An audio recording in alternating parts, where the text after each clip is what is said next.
Ақ құс туралы аңыз. Каналыма тіркелуді ұмытпаңыз. Шәмшінің шырқап салатын әдемі дауысы болмаса да, әннің табиғатын түсініп, оны тыңдаушысына жеткізе білетін әсем үні бар еді. Оның дауысы кейде қырылдай шығып, биіктей алмаса да, тыңдар құлақты еріксіз елтіп қай жүрікті болмасын баурап әкететін. Саған қай қасиет бұрындарды, ән салу ма, әлде ән шығару ма? Деп сұрағанымда, Шәмші сәл ойланып, Бетховен тас керең болса да ғажап музыка жазған. Байқадамов қазақ әндерін айтуға олақ болғанымен нағыз қазақи әндер жазған.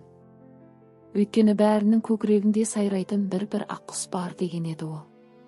Анамнан естіген хикая еді. Сол ақ құс туралы әңгімемді тыңда. Алыстағы бір асқар таудың басын армандай сұлу ақ құс мекендесе керек. Ол төгілте ән шырқағанда тау мүлгіп, көл тынып, аспан егіледі екен дейді. Оның әсем әнін аңсаған пенделер осы тауға ағылып, ақ құстың ұядан ұшуын апталап, айлап күтіп жатады. Өзінің әніне ынтық болған жұрт мол жиналған шақта ақ құс аспандап ұшып, тау асып, бел асып, махаббат жайлы мұңлы да қуанышты әнін шырқайды. Ол небір қайғылы жүректің мұңын басып сөнуге айналған үмітке от жағады екен дейді. Ақ құстың ел жұртты тамсандырған осы даңқы қара құсқа жетіпті. Өзінен басқаның жақсы болуын қаламайтын қара құс кәріне мініп, оның көзін жоюға бел байлапты. Ақ құстың аңғырт, бейбіт шағын аңдыған ол бір күн шап беріп ұстай алып, қанды тырнағымен бүріп өлтіруге айналады. Ақтық шағы тақалғанына көзі жеткен ақ құс, ең болмаса бір ән айтып өлейін деп жалынған екен дейді.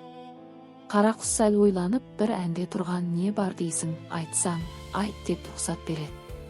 Ақ құс екі иығынан ауыр дем алып, биік аспанға мұңая көз салып, бұл дүниеде бұрын соңды ешкім естімеген бір әнді шырқай жөнеледі.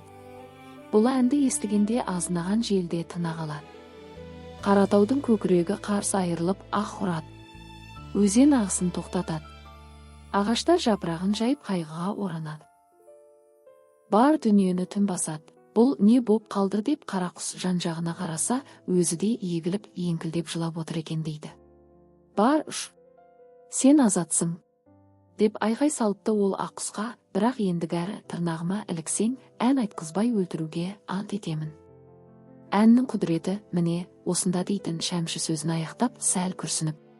Оразбек Бодықов